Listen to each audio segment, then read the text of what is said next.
Welcome to Washington Hospital Today, dedicated to informing residents about healthcare topics and issues. Through programs featuring community forums and free health and wellness classes, our goal is to empower community members with the information needed to make informed health decisions. Washington Hospital has been providing healthcare to the residents of the Washington Township Healthcare District for the past 60 years.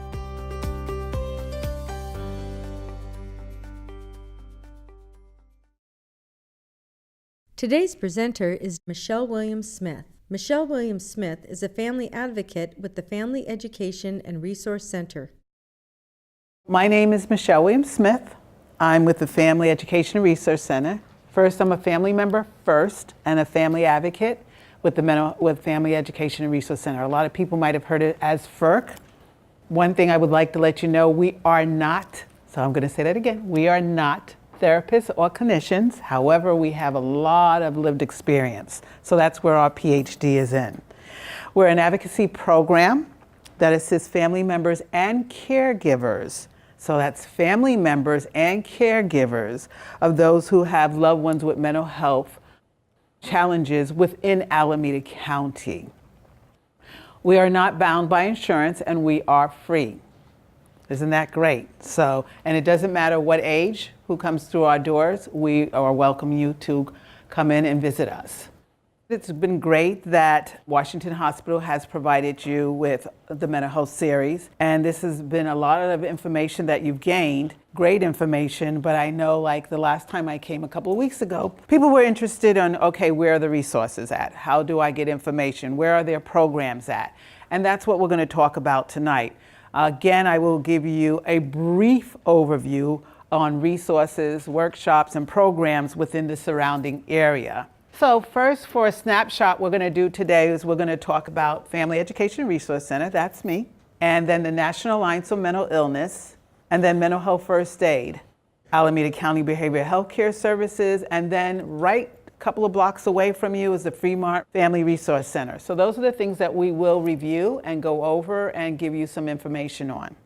First of all, we're going to start off with FERC, the Family Education and Resource Center. We started around 2009, and I'm gathering you're saying, well, who can come and visit and who can join? And basically, it's anyone that has a family member or a loved one or anyone that cares, basically. You have concern or you care. So that means if you are a person that takes a walk and you have the neighbor person that you walk with them, and then all of a sudden you see that there's been a few changes in their lives. And you do talk to some of the family members and they say that there's a possibility that there's some mental health challenges going on. First of all, it would be even great that you are being a great neighbor to even go ask about it. So that's number one, okay? And then you see, well, maybe I can go talk to this organization called FERC, and now we consider you part of the family. So if you want information, how can we help that person out? Basically, well, we're going to give you information depending on what you want. Is information, it could be about the diagnosis that maybe the family member or someone's told you about, or maybe you have a little bit of idea, well, I see this happening, that happening, what's going on there. So we want to provide you with education. We want to provide you with maybe certain types of forms that might help you out. How about terminology? So if you're a family member and you're going over to see a therapist or some other type of provider, sometimes the terminology they use goes right over our head. And it's nice at times if you want the support of a FERC family advocate to come with you, or you come back and you just start saying, hey, this is what I was told. What does that mean? And we will sit down and try to go over that information with you. Another thing is that support. We want to be with you if you want us to be with you. If you just want to talk to us, then we're going to just talk with you. So some of the things that you might want to sit up here is, can you come with me to court? So today I did have to go to court with someone, but it was helpful, she said, because I was there by her side. And that's what we're there for, that support. Or maybe you have a youth that's in school, and I don't know if you've ever heard about this individual educational plan. It's called an IEP, and it helps that youth what they can do at the school to help them out to at least go through the school years. And we can be there as another ear because there's so many things going on and you're probably overwhelmed, and at least we can come back and talk about what was going on during that meeting. Other things that we like to do is connect you, as you see here, with the appropriate and available resources, hopefully within the surrounding area. We want to assist family members to navigate the mental health system here in Alameda County. You have a voice. Our families have a voice. We want to empower you to use your voice. And in order to do that, it's really important for us and for you to understand the available resources that are surrounding you, the support, the education, and mostly the hope. And that's really important. And so now you go all our family because you all came to this and you wanted to know more information about mental health.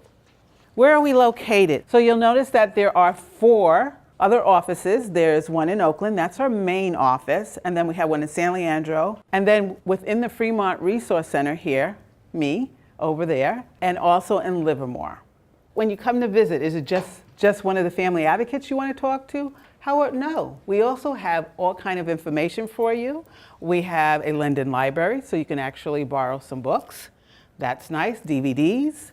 We also have a phone that family members can use, and it's like, why do you need to use a phone? We have our own phones. Sometimes you want to make a phone call that we're talking about with a provider or something, and you want that support person by you to help you move along with that conversation. And that's why we have the phone in there. And also we have a computer, and sometimes we're filling out forms or something like that, we might be able to help you out with that. Or you just need to use a computer because you can't do things at home. Let's talk about some of the programs and workshops that we have, and that's just some of them, okay? You see a lot of information there. Let's go over a few of them, and one of them you might remember from a couple of weeks ago, but we have one called the Crisis Intervention, CIT, and that provides the opportunity for family members as well as a loved one to tell their story and to give their perspective to law enforcement officers. So we're actually with the law enforcement officers, and we're actually giving our perspective as well as telling the story. And it also helps out with the officers now getting another compassionate kind of view of mental illness, but also expanding the knowledge as well. And hopefully it will prevent or reduce some of the escalation at times when the officers come in. So that's CIT. Another one is providers education training. So we'll go talk to the providers, whether they're therapists or doctors or whoever, and we'll sit down and have a conversation, but there the family is telling their story and they're listening, but also telling some of the barriers that they've gone through. And they also want to engage those providers to understand, hey, we see this loved one all day long. We're with them mostly every day. Can you please listen to our voices and what we're saying? Can you please let us be part of the treatment and the recovery of our loved ones? Because it's important. Think about it. If that loved one is getting information on coping skills or strategies, wouldn't it be nice for you to know so you can be a part of it, so you can work with that loved one? And also, too, when we're with that provider, we also want them to understand that we are going through certain stages through this as well. We are grieving. We are also recovering. We are part of the family. They're part of the family. We're going through what they're going through in a different way. The other one is public education for our future providers. And we would like to talk to them and explain to them about certain barriers that are going on as well. We also would like them to hear the story of both, again, the family member as well as the loved one.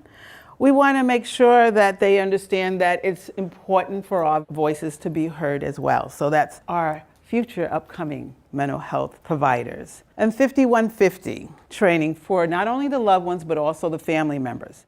Why would we want to do a training on that? Okay, let's talk about that for a second. Do you know what to do when you call in a 5150? Do you know why you should be calling a 5150? First of all, let me ask you, do you know what a 5150 is? Raise your hand if you don't know. Maybe that would be better. Okay, good. See? So 5150. So that means that that person is, it's a code that we're using when we call the police officer, but it's basically saying that person is unsafe to themselves or to others, or gravely disabled. And you're calling the police officer or calling 911 saying, there's something going on here, I feel unsafe. Either that person's gonna harm themselves or they're gonna harm others. And that's what a 5150 is. And if the police officers see that that is something that's happening, so let's say being unsafe. For all we know, the person is yelling, and if now they're touching and pushing, and that scares you, then do you feel unsafe? Then that's calling a 911. Now, if the person is just talking to themselves and walking up and down and locking themselves in a room, is that a 5150? Are they endangering themselves or others? Well, if they're locked up in a room, who knows what's in the room? We don't know exactly. That's true. That's true. So, but yes, if the officers are going to say, well, they're not harming themselves. As far as we can see, they're not harming themselves. So they can't take them involuntarily to a psychiatric unit. So why would we need training on that? Well, lots of times we call the police, we call 911, we say it's a 5150, and the police officer gets there, and of course they can't do anything. So we want to let you know, okay, what should you be aware of? When should you call? What should you do to do ahead of time? So let's think about it. It's at nighttime, it's dark, the officers are coming in, and there's music blasting, or the TV's on, or something's going on there. Don't you feel it would be good if you could actually, let's turn on the lights so they know where they're approaching, okay? Let's turn down as many distractions as we can, because the officer would like to talk to someone, and if there's all kind of things going on, that's going to make it difficult. So the less distractions we have, the better it is. So these are some of the things just to think about when a 5150 is going on, and that's why they have a training on it. WRAP, the Wellness Recovery Action Plan. And this is a structured plan for you to help monitor yourself. Remember, you, it's all about you right now, you. And if there's a stressful time going on, what do you do? How do you care for yourself? What tools are you to use? If there's something that triggers you, do you have an action plan? And so we did something called What's in Your Toolbox. So this is very good to use, and this is another program. So these are all classes. Now you'll see a few things that I haven't talked about, because we're going to move on to them.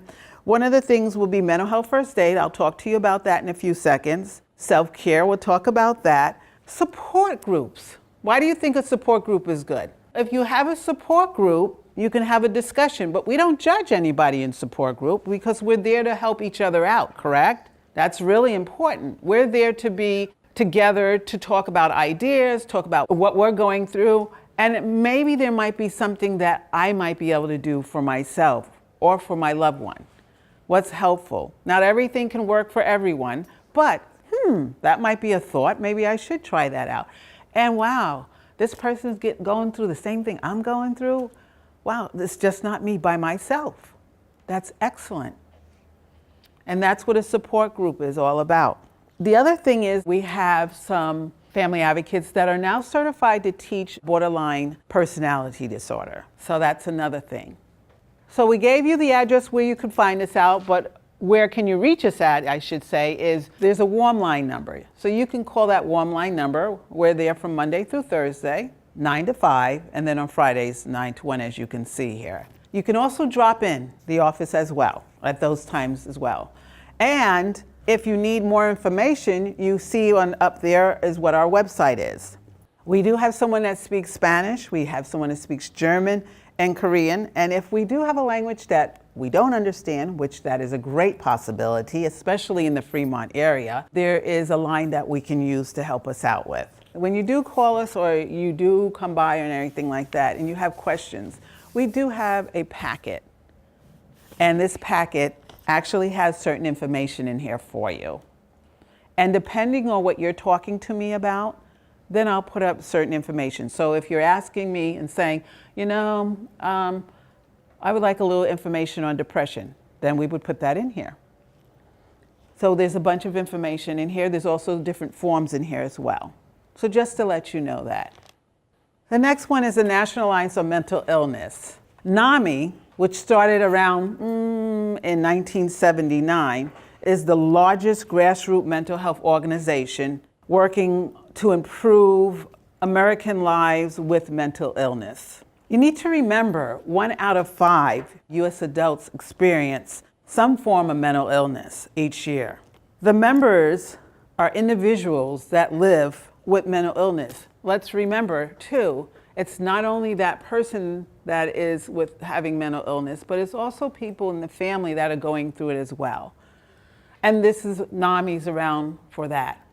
NAMI also advocates to increase research and also to uncover causes and new effective treatments. NAMI also is a leader in advocacy, legislature, policy development, education, and support. NAMI has nearly about 1,000 NAMI state organizations and affiliates across the country. So remember I said we're here for Alameda County? Well, suppose someone calls from New York and they live here in Alameda County, the family member, but the loved one lives in New York. I don't have any information probably about information in New York. However, guess what? I can go to NAMI, find out a NAMI in New York, and then sit up there and see what they have and give them a call and say, this is what I'm looking for help. So San Diego or Florida, Alaska, these are NAMIs that I can just put that NAMI in here. So let's go play with this a little bit. I kind of want to show you what NAMI has. So in the future, when you type in NAMI, NAMI.org, or you can put NAMI California, NAMI New York, NAMI Florida, NAMI whatever, Albany, wherever that person is, then it will bring up information. This here that we have right in front of us right now is NAMI.org. So let's look at it. So up at the top here, it tells you, about the conventions, leadership, joining. NAMI is a volunteer organization. When it comes to the educational part of it, most of the times, and I'll show you some of the programs we have, these are volunteers. Your peers that are training you on certain programs because they've gone through it, they lived through this. So they are trained and certified, if that's what they want to be. You can take the class, they're free. But if there are anyone that wants to be a trainer, then NAMI will train you so you can actually teach programs for someone else that's going through, whether it's for your loved one or a family. So let's go look at some of the things here. So if I go into About, it talks about what NAMI's going through, what NAMI's all about here. If we go up to Learn More, look at all the things, knowing warning signs. And it also has fact sheets, so they can give you fact sheets. So you'll see all the fact sheets that it has, and these are printable. So just to show you that there's just information here. You'll see on the side there's other information. Ensure your child is supported at school. Remember we did talk about IEPs, so we have information on that. Let's finding support. Family members and caregivers, information on that. You'll also know here, free support here, 24/7 in crisis. And then look, NAMI's programs. Let's see what we can see for NAMI's programs. So NAMI has a bunch of programs here. So you have NAMI Basics, that's for the parents and caregivers of children. You have Family to Family, and that's one of the things that we teach here in this area is Family to Family. It's a 12-week course, it's for the family members. It's only once a night for 2.5 hours. It talks about the brain, it talks about medication, communication, things of that nature, and also has it in Spanish as well. Other things is Home Front, which is for the service members, and then you'll see for our peers, for our loved ones. There's also classes for our loved ones there. Presentations they also have here as well. So these are all your information, and then it talks about support groups. So most of the family advocates in FERC are also certified to do support groups. So we do support groups as well as doing family to family and other things that we're certified in. But you can go and and it says here, as you can see, connect to the nearest support group. And then you can go find where your nearest support group is. So see all the information that you have right here with NAMI? Another thing is getting involved. So you see, like I said before, it's donations, there's NAMI walks, convention, also here, Faith Network as well.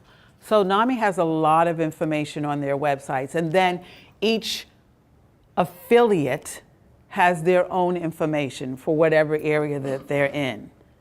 Basically, NAMI raises awareness. That's what we're trying to do, is bring that awareness up so people can understand what's going on. And then you see this free education. So the classes that I just showed you, they're free. The books are free. Everything's free, and that's from the donations and everything. So what's in our local area? Right here in Alameda County. In Alameda County, we have 4 affiliates, 4 of them. We have one here in the South County, as you can see, one for Alameda County, one for the East Bay and Tri-Valley.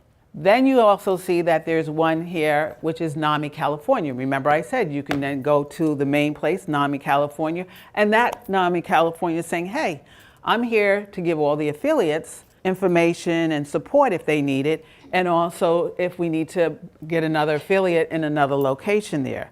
NAMI California has about 62 local affiliates. Another thing, conference. So our conference that we're having, and it's open to everyone, but I just wanted to let you be aware of, there is a NAMI conference coming up, and it's in June. Mental health first aid. See my little friend here? That's my little pal. He's part of mental health first aid. Let's think about it. We kind of know how to help somebody that might be having a heart attack. You're either going to try to give them CPR if you're certified to do that, or you're going to call 911, correct? Once again, don't forget, 1 in 5 U.S. adults experience some type of form of mental illness each year. It's highly probable that we're going to probably encounter someone that is going through mental health or substance use crisis. Will we be prepared? And that's the issue. Too few of us don't know how to respond to someone that's going through a crisis. We don't know if a friend of ours is having a panic attack, what would we do? How would we start the conversation if we found out one of our work buddies is drinking alcohol to an excess? How do we do that? Mental health first aid, which was actually started in Australia, and is about, it started in Australia, and there's about 20 other countries now that are out teaching mental health first aid. So I'm certified, I'm a mental health first aider. However, guess what? I do not diagnose, I cannot diagnose. I'm that person if I'm willing, that if the initial person, I might be the first responder.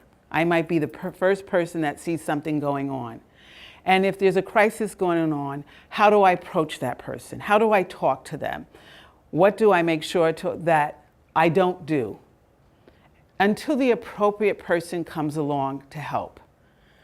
And that happens quite often, correct? That you'll see something in CPR or someone's health going on, you're there. So if someone's cut, you're gonna sit up there and put a bandage on it. But if it's a deep cut, you're gonna probably try to find the appropriate person to take that person to, correct? Yeah. So this is what mental health first aid is all about. It's trying to give you an understand about certain things. It's trying to give you an understand about mental health as well as substance use disorder. It's trying to help you be more aware where your resources are and try to decrease some of that negativity and stigma. So it's for people, the public, to be taught this. It's also, again, first aid is given to the appropriate treatments and support are received until the proper person comes along. There's 2 types of them for mental health first aid. There's the adult, which we're going to talk about, and the youth. However, it's an interactive course for 8 hours. Now that can be broken down. 4 hours. And after you finish, you'll get a certificate. You'll become a mental health first aider. You won't be able to teach anyone, but you will be able to now understand what action plans to take, how to approach to a person, how to speak to them. Let's talk about the adults. When we go to talk to somebody, they're going to teach you what are some of the risk factors. What are the warning signs of mental health issues? It gives you information on depression and anxiety and also addiction disorder. And it also gives you that 5-step action plan to help someone when you see them in a crisis.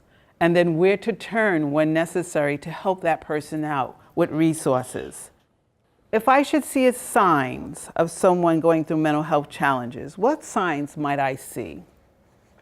What do you think? Well, last time you mentioned when you see a drastic change from the behaviors that you know that person is usually doing, whatever, then you see a drastic change for the negative.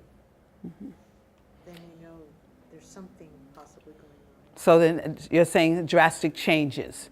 That's what I heard, drastic changes. Anything else you might see? Yes?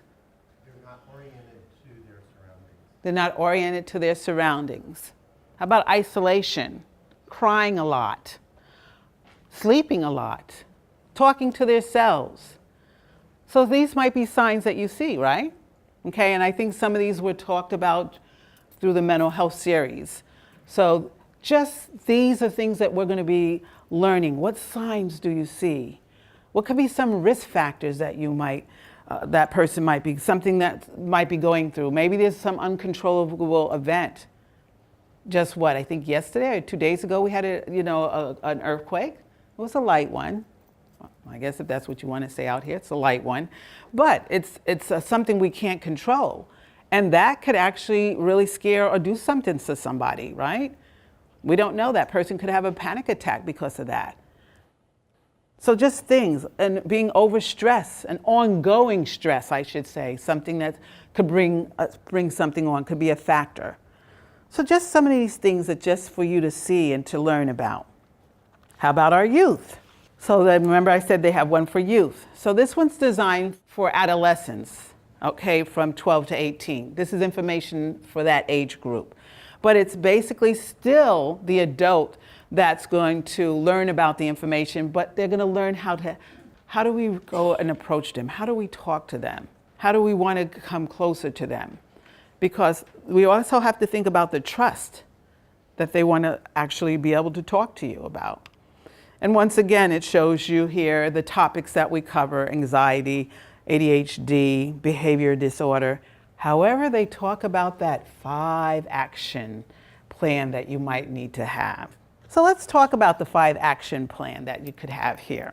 So we call it, it's algae, and that's not in your book there because it's really for you to come take the class, but algae, I'll give you some tips here. So algae, A-L-G-E-E, A-L-G-E-E. This is algae, our little koala guy, okay?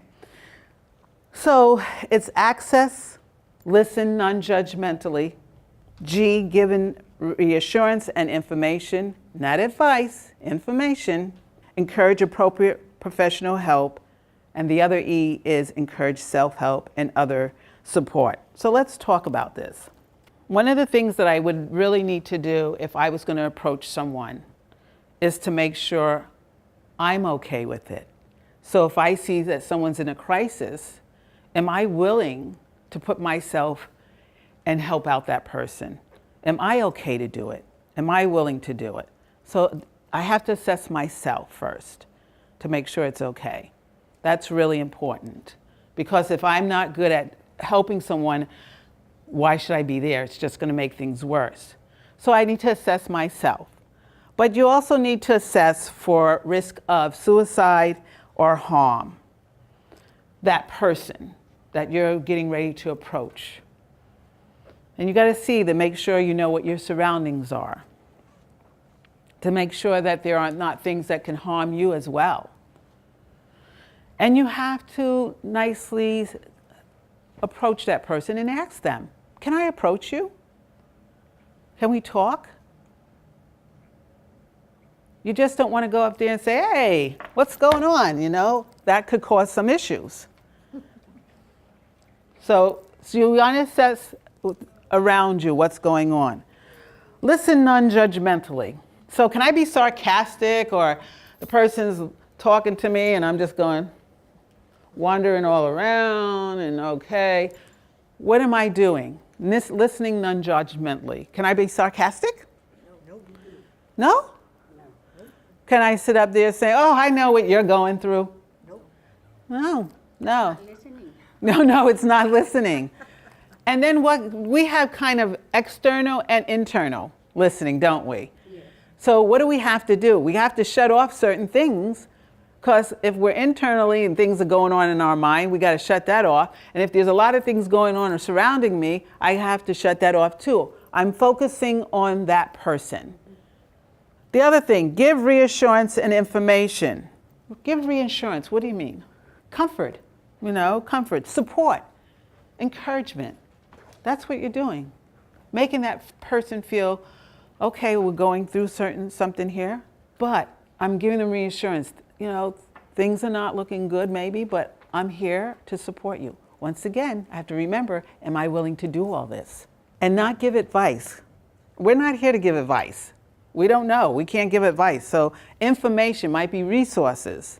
Encouraging appropriate professional help.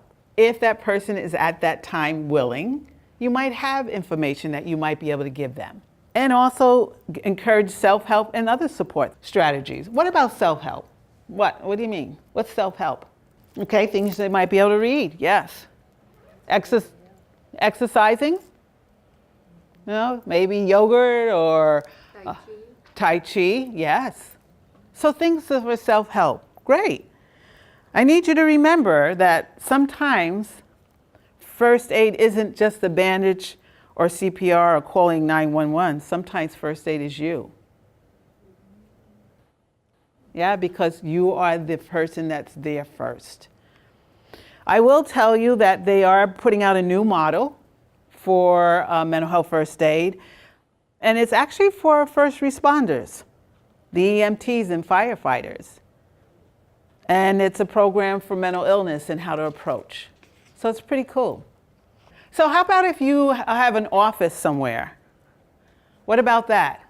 If you're in an office and someone comes in, should you be behind the desk? No. Where should you be? How should your desk even be set up? This might be something for you to think about in the future. Think about how your office is set up. If someone was to come in and they're not doing very well and you're feeling uncomfortable, should you be, the door is over here and you're way over here? Is there a way for you to get out if you need to? Because think about it. If the door is here and the first person comes in here, stands by the door, how's that helping you? It makes you think, huh? Makes you think. And how about safety plans at home? Have we ever thought about that? Safety plans at home. If we have a loved one or someone that has mental health challenges or substance use and they at times get a little violent here, do you have a safety plan? What does that mean? A way to get out. So there was someone I was talking to and they had a bum leg and they said, oh, I'll just run upstairs when things happen. And I said, didn't you just say you have a bum leg? And they said, yeah. I said, are you able to really run up those stairs that fast with your leg? No. It's like, okay, can we think about another safety plan? So that's what we did. We thought about another safety plan. Where can you go? Should you have your phone in that room with you? Okay. Is there a way out? How flimsy is that door? Can you lock it? Just thoughts, just things to think about, ways to help you stay safe. Another thing when you're talking to someone, we should remain calm, like we said, right? Speak calmly. And another thing, give time for that person to process the information that you're talking about. Let's think, short sentences. So let's talk about something. So I'm going to tell my loved one, I need you to take the garbage out today because tomorrow the garbage man is going to be coming. And if you don't get it out soon enough, then no, come on, we talk. Don't we give all the examples of why you should be taking out that garbage? Really, don't we? Instead of just saying, take out the garbage tonight. Boom. Right? Because guess what? Everything else that I said past that, it's gone. Because they have to process the information. And give them time to process that information. I need you to take out the garbage tonight. Think about it. Let them think about it for a second or two. It's going to be more than a second or two, believe me. If you know that person. Again, this is if you know the person, you know how long it takes them to process things. Once they process it, you can ask them, did you hear what I said about the garbage? Okay? Because other times you're upset saying, I told them to take the garbage out and the garbage is still here. Well, you told them to take out the garbage with everything else that you said and they didn't catch it. So if I say take out the garbage, or let's say, how was your group today? Okay. You say okay. But the other person that's having a little time processing, let's just wait a couple of seconds here. Let's see how long it takes.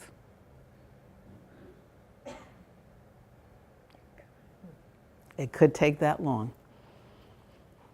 So I just want you to be aware of trying to understand the person that you're with. Trying to understand that sometimes the information takes a little longer to process. Be patient. If you see a person that is, let's see here, situation escalating, people getting a little heated, a little argumentative. Do I want to keep arguing with that person? Does that make sense? I mean, is that going to help? No, it's not going to help.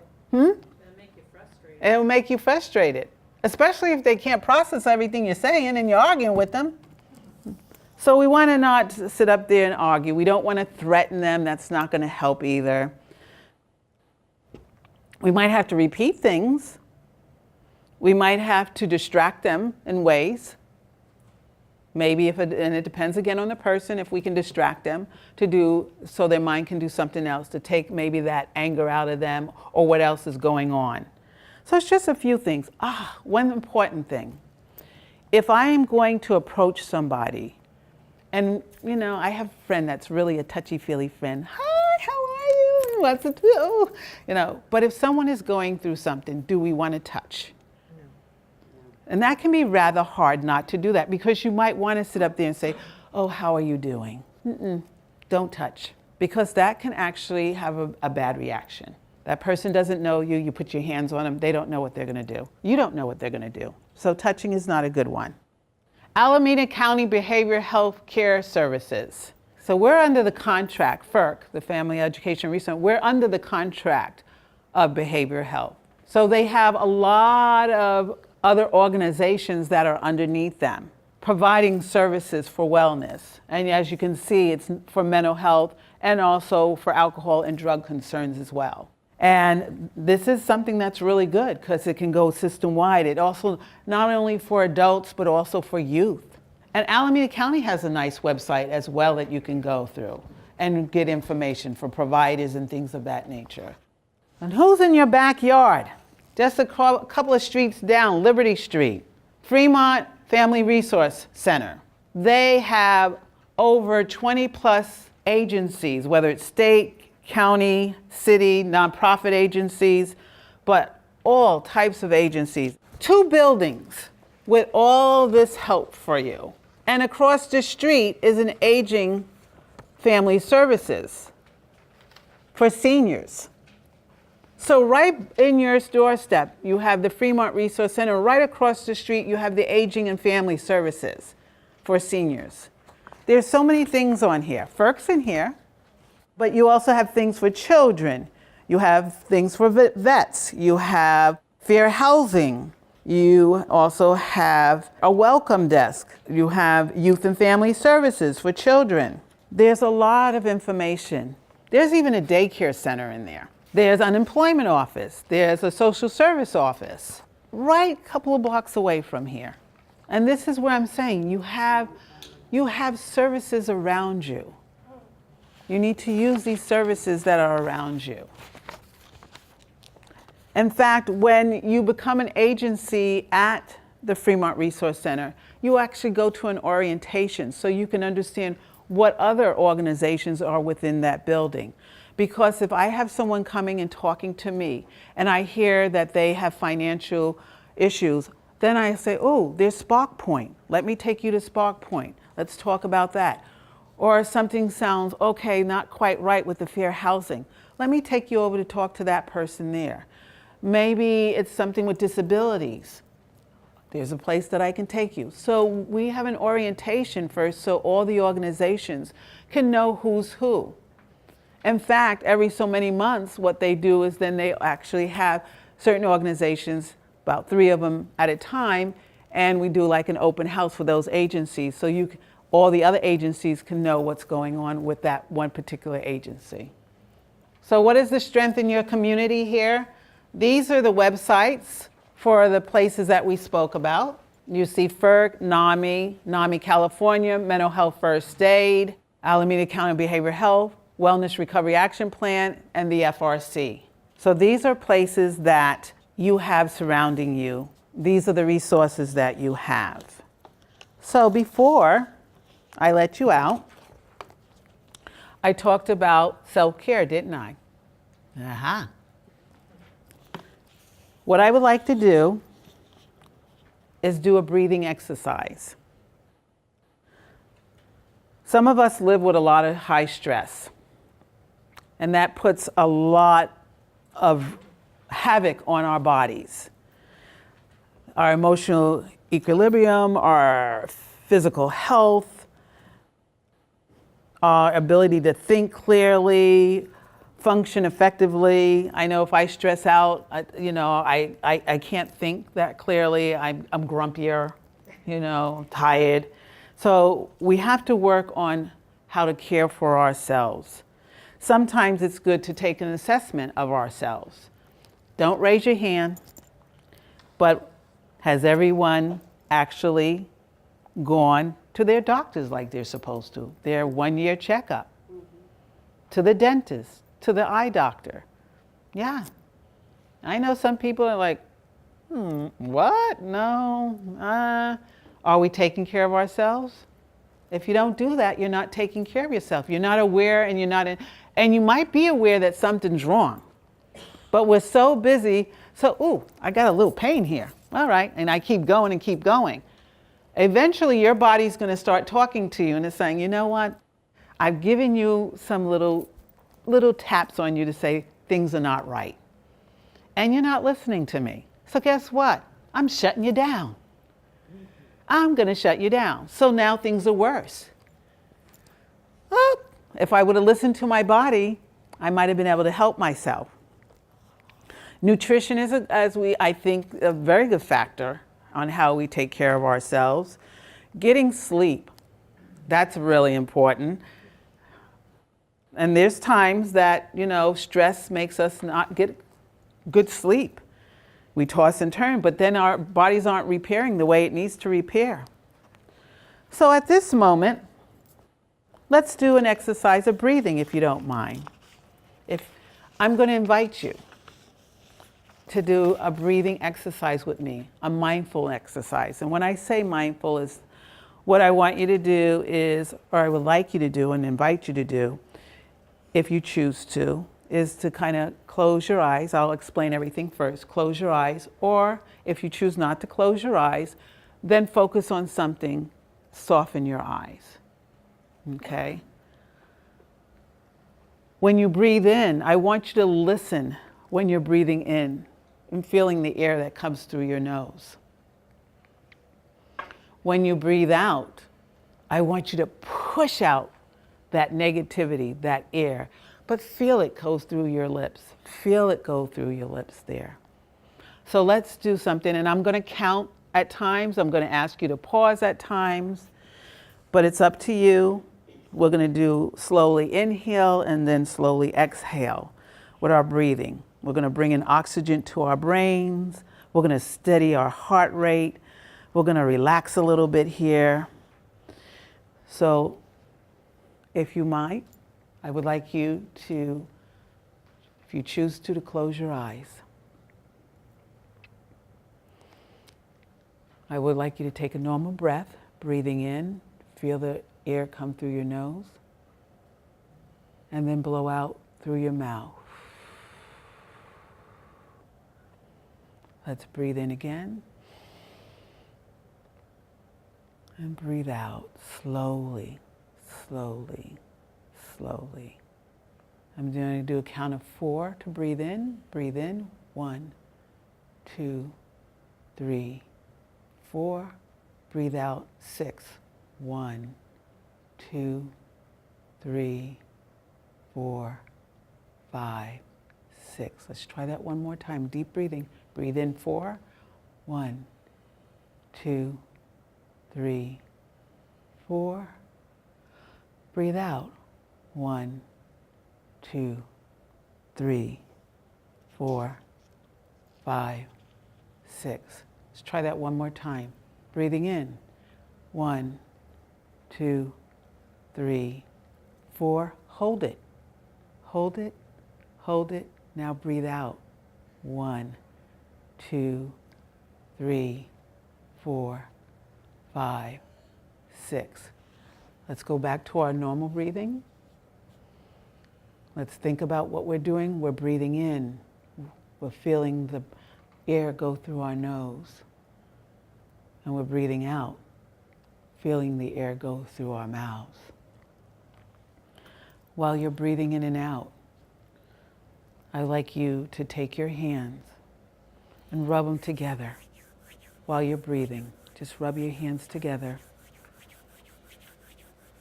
Everyone rub your hands together, but breathing in normally. Feel the warmth of your hands. Come on, rub them. Rub them. I would like you to take your right hand and put it on your left shoulder. Take your left hand and put it on your right shoulder. Now, let's give ourselves a massage. Go ahead, go up and down your shoulder. Up and down your shoulder, saying thank you, because guess what? You're taking care of yourselves right now in this little tiny moment. Tiny moment. Let's put a smile on our face. Bring our hands back down. Put a smile on your face. Think of something enjoyable. And then, when you open up your eyes, I want you to turn to the person and just say, hello. Just say hello. It is easy to do. Guess what? Think about it. Does your breath go everywhere you go? One hopes. Okay. Okay, so you're taking your breath anywhere you go. Let's think about it. If you're having a stressful day, this was long, and it can be longer if you choose to, and you can do other things. But all you have to do is take a deep breath, and then, and that takes some of the stress off you. That's so important. Can we take a little bit, like a minute if you need to? You can do a minute. You don't have to do 5 minutes. You don't have to do 10 minutes. Up to you. But think about it. And then as you keep going, you can make these longer and longer. But guess what? This relaxes us. It takes a load off of our bodies. So think about taking and doing breathing when you can. So so here we need to get away from labels. Labels meaning that you're putting on somebody, that a person. One of the things that is a pet peeve for me is saying that somebody is bipolar.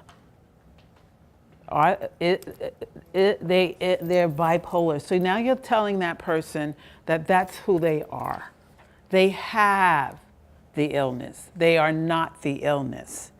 When we talk about someone with diabetes, we don't say you are cancer. You are cancer, right? Don't forget, our bodies are our head is connected to our bodies. If someone has diabetes, guess what? They take insulin to help them to average out the sugar. So the same thing with the brain, the chemical imbalance. There are things that need to be helped in that direction there. So just be careful how you label people, and that's what it's talking about here. We need to get away from labels. Every one of us at some point has a problem with our bodies and our mind, no matter who you are or what age you are. You can't see a disability in some people. Thank you, Michelle. Thank you for listening.